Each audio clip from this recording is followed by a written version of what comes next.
आदाब, नमस्कार। मैं वसीम अख्तर और आप देख रहे हैं द लीडर हिंदी। यूपी की जिला बरेली में डबल मर्डर की बेहद सनसनीखेज वारदात में मुकदमा दर्ज होने जा रहा है। पुलिस सास और साले को कत्ल करके फरार हुए दामाद की तलाश में दबी दे रही है। उसकी बीवी की हालत अब भी नाजुक है। खून ज़्यादा बहने के सबब सुधार नहीं हुआ है।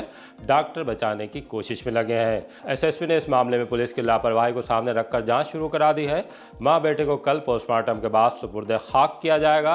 रात कैंट इलाके में एक ढाबा संचालक को भी गोली मार दी गई है। जिला बदर होने के बाद शहर में घूम रहे गंठी को पकड़ लिया गया। गैस की कालाबाजारी रोकने के लिए छापे मारे जाने का सिलसिला जारी है। पुलिस ने एक बार फिर चेहरे पर मुस्कुराहट लौटाने का काम किया है।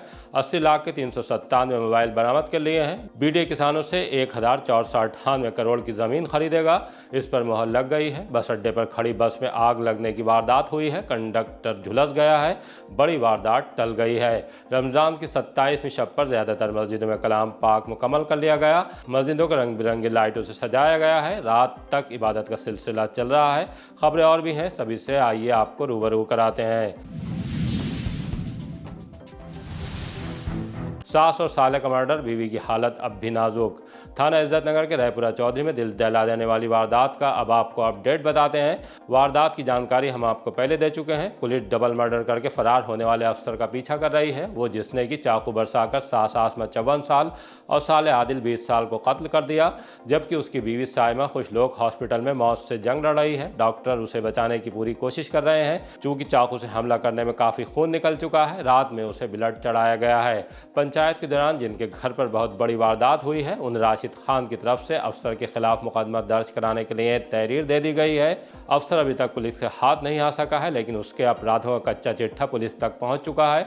वो पहले अपने मामू के कत्ल में जेल गया था। उस पर कुछ और मुकदमे भी दर्ज हैं। इस पे एक सीबी गन से चोरी का मुकदमा और एक 498 इसी पीड़िता से, ये वाइफ है, 2022 में 498 सेक्शन 1 का मुकदमा और 2004 में थाना बिथरी चैनपुर उड़ला जागीर में अपनी मामी से अफेयर के बाद इसने सोते समय अपने सगे मामा का गला काट के हत्या की, जिसमें इसकी मामी भी सजा में हुई थी और ये बेल अपील पे बेल आउट है।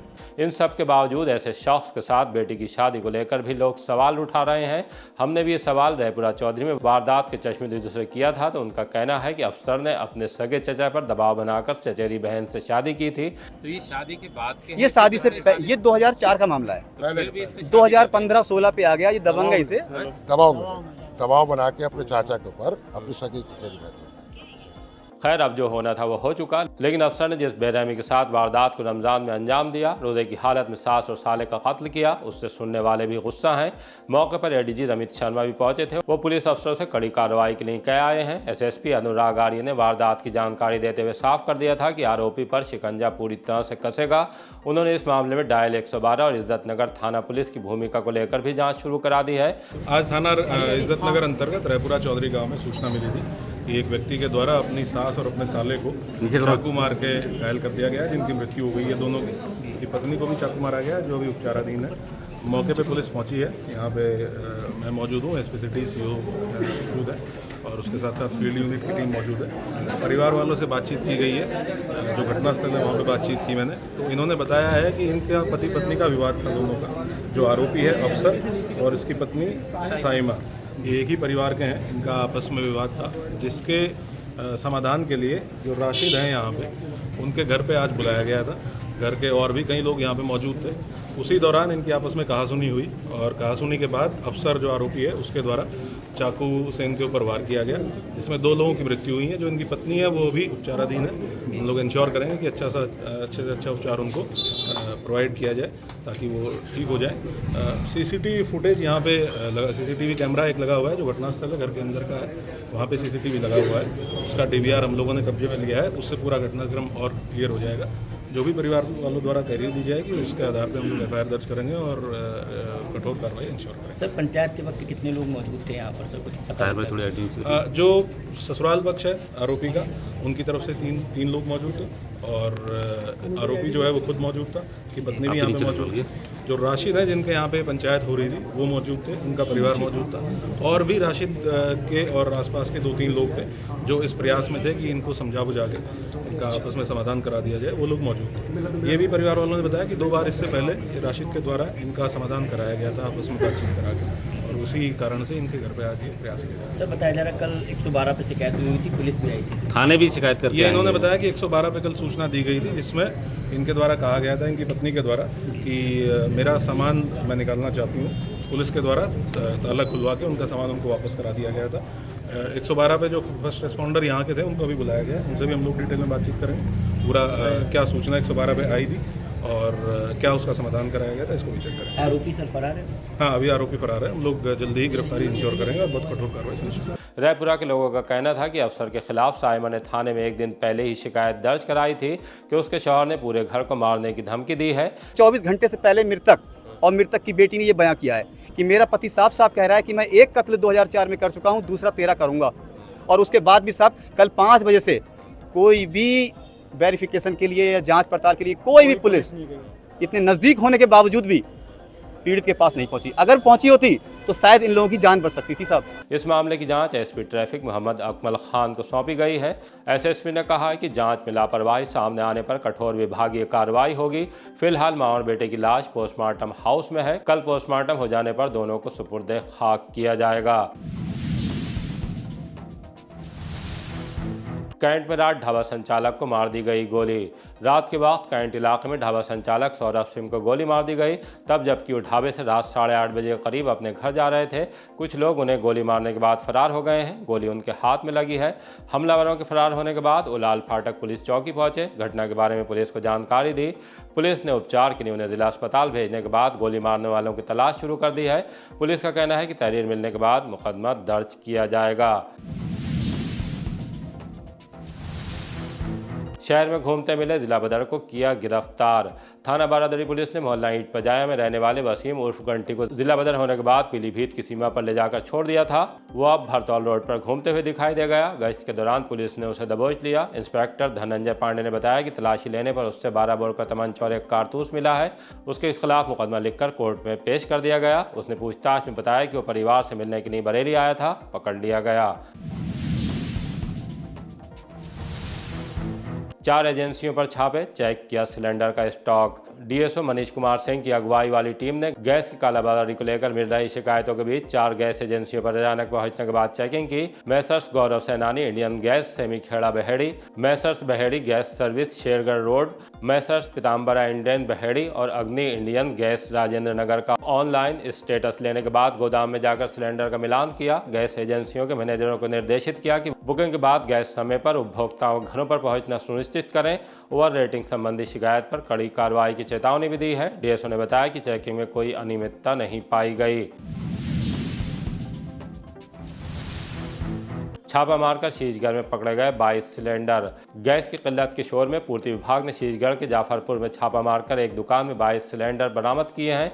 इनमें 3 भरे हुए और 19 खाली सिलेंडर शामिल हैं। पूछताछ के दौरान इस्लाम सिलेंडर भंडारण का कोई लाइसेंस नहीं दिखा सका। ग्रामीणों का आरोप है कि सिलेंडर महंगे दामों में बेचे जा रहे थे। इस संबंध में मुकदमा दर्ज करने के बाद इस्लाम को पुलिस ने गिरफ्तार कर लिया है। बीडीए किसानों से लेगा 1498 करोड़ की जमीन। कमिश्नर भूपेंद्र एस चौधरी की अध्यक्षता में बीडीए बोर्ड की बैठक में कई अहम बिंदुओं पर चर्चा हुई। तय हुआ कि दिल्ली हाईवे से सटी इंडस्ट्रियल टाउनशिप के लिए ग्राम भिटौरा, नौगवा और फतेहगंज पश्चिमी, चिटौली, रायपुरा जागीर एवं रसूला चौधरी के करीब 600 किसानों से 126.304 हेक्टेयर जमीन आपसी सहमति के आधार पर 4 गुना कीमत पर खरीदी जाएगी। इसी तरह पीलीभीत बाईपास की टाउनशिप के लिए भी जमीन लेने पर विचार हुआ। दोनों टाउनशिप की जमीन पर करीब 1498 करोड़ रुपए का खर्च आएगा। बोर्ड ने प्रस्तावों पर सहमति की मुहर लगाई। इस दौरान बैठक में वीसी बीडीए डॉक्टर मणिकंदन ए, नगर आयुक्त संजीव कुमार मौर्य, बिजली विभाग के चीफ इंजीनियर, संयुक्त आयुक्त उद्योग और बोर्ड के ज्यादातर मेंबर मौजूद रहे। पुलिस ने आखिरकार ढूंढ लिया आसमा का बेटा। इज्जत नगर के परतापुर सहाय से ईद पर खरीदारी के लिए कोतवाली के आसपास बाजार पहुंची आसमा का 4 साल का बेटा अमान इंदिरा मार्केट में गुम हो गया। वो तलाश कर परेशान हो गई। उनकी आंखों से बेटे के खोने पर आंसू छलक आए। तब कुछ लोगों ने उन्हें डायल 112 पर कॉल करने की सलाह दी। उनके ऐसा करते ही पुलिस उन तक पहुंच गई, उनसे बेटे के बारे में जानकारी की और फोटो लेने के बाद पुलिस खोजबीन में लग गई। थोड़े वक्त के बाद अमान को पुलिस ने कुतुब खाना मार्केट में देखकर रोक लिया। उसे कोतवाली ले आया गया। यहाँ फोन करके आसमा को बुला लिया। बेटे को देखते ही मां का चेहरा खिल उठा। वो पुलिस का शुक्रिया अदा करने लगी। बहेड़ी बस अड्डे पर हाई टेंशन लाइन से बस में आग। रात के वक्त बस अड्डे पर खड़ी एक बस में आग लगने से खलबली मच गई। आग हाई टेंशन लाइन का तार टूटने से लगी थी। पीलीभीत बहेड़ी मार्ग पर चलने वाली बस के अंदर सो रहा हेल्पर अन्नू निवासी माधव टांडा जिला पीलीभीत करंट की चपेट में आ गया और गंभीर रूप से झुलस गया। इस बीच बस में आग भड़क उठी। तब पास ही चाय की दुकान चलाने वाले शख्स ने तुरंत फोन करके बिजली आपूर्ति बंद करवाई और दमकल विभाग को सूचना दी। पुलिस और फायर ब्रिगेड की टीम समय रहते मौके पर पहुंच गई। मशक्कत के बाद आग पर काबू पा लिया गया। तब तक बस का बड़ा हिस्सा जल चुका था। करंट से झुलसे हेल्पर को तुरंत पास के निजी अस्पताल ले जाया गया, जहां हालत गंभीर होने पर डॉक्टरों ने उसे जिला अस्पताल रेफर कर दिया। श्यामगंज पुल के नीचे सोते मजदूर को वाहन ने कुचला।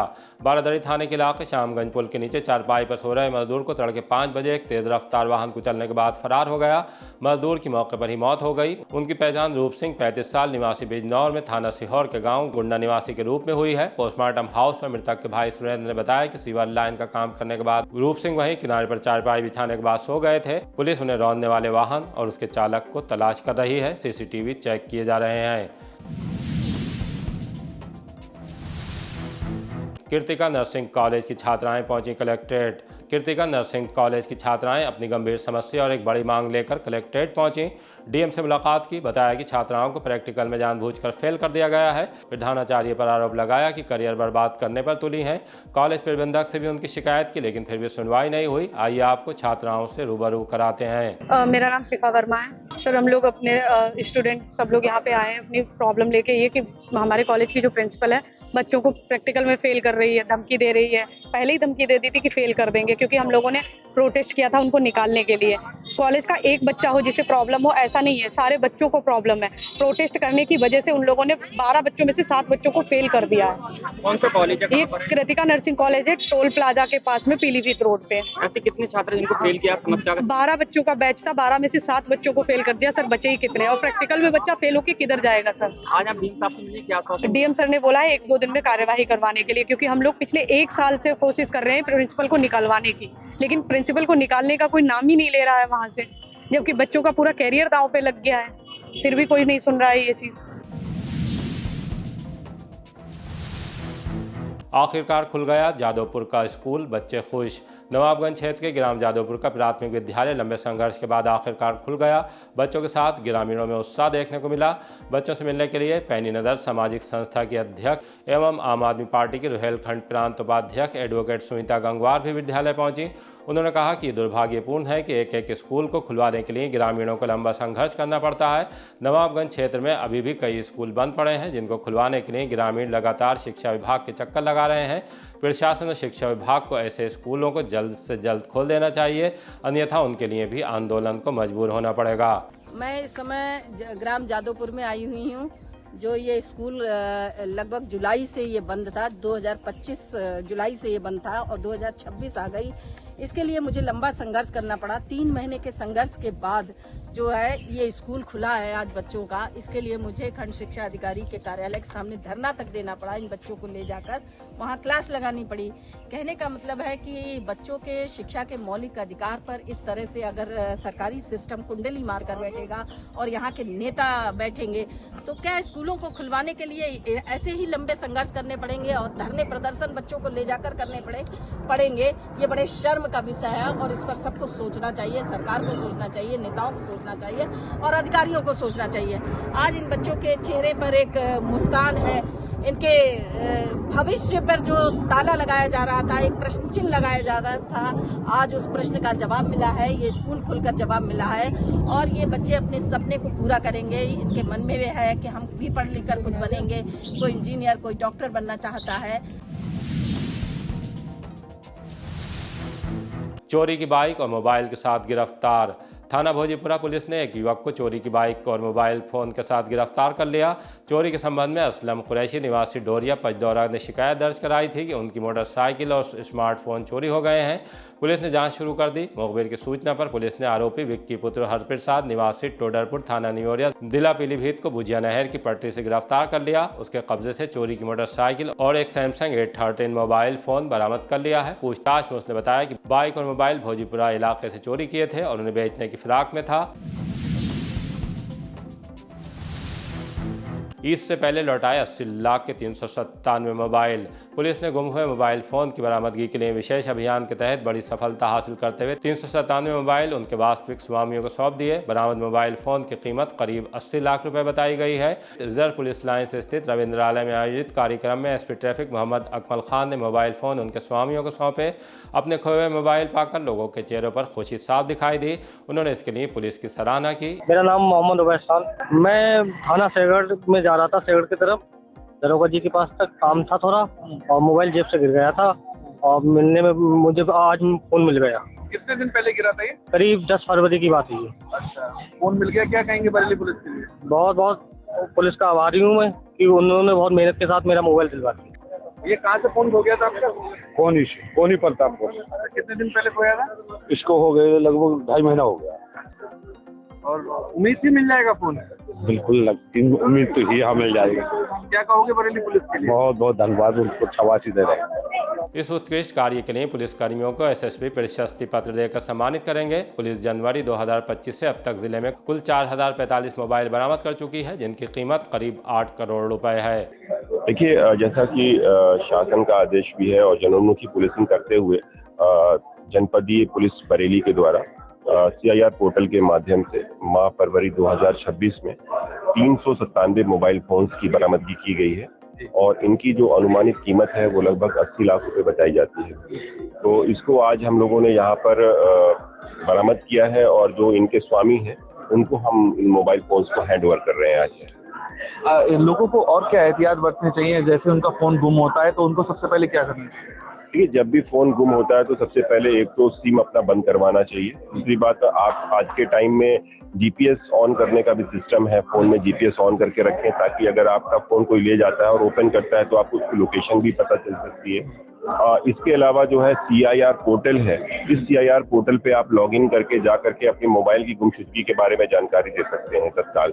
तो उसको जो ऐसे ही वो CIR पोर्टल की जानकारी मिलती है वैसे ही जो है पुलिस एक्टिव हो जाती है और एक्टिव होने के बाद जो सर्विस प्रोवाइडर्स कंपनीज हैं मोबाइल फोन्स की, वो खुद जो है इसमें सहयोग करती हैं हमारा और उनको आइडेंटिफाई करने में हमारी मदद करती हैं।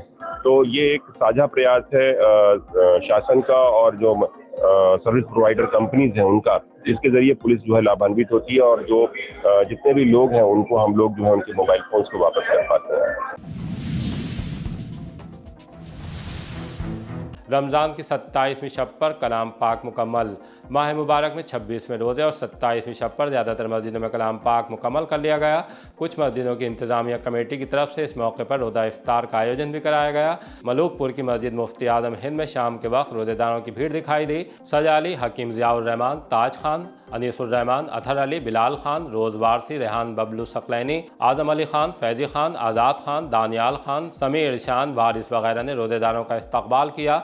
रात में यहाँ खत्म कलाम पाक की महफिल सजी। खानखा सकलैनिया शराफतिया में 27वीं शब को शबीना का एहतमाम किया गया। लैलतुल क़द्र की तलाश में इबादत का सिलसिला चला। कचहरी वाली मस्जिद, मस्जिद आखुनज़ादा वगैरह में भी कलाम पाक मुकम्मल होने पर हाफिज जी और इमाम साहब को नमाजियों ने इनामात से नवाजा। इस मौके पर दुआएं मांगी गईं।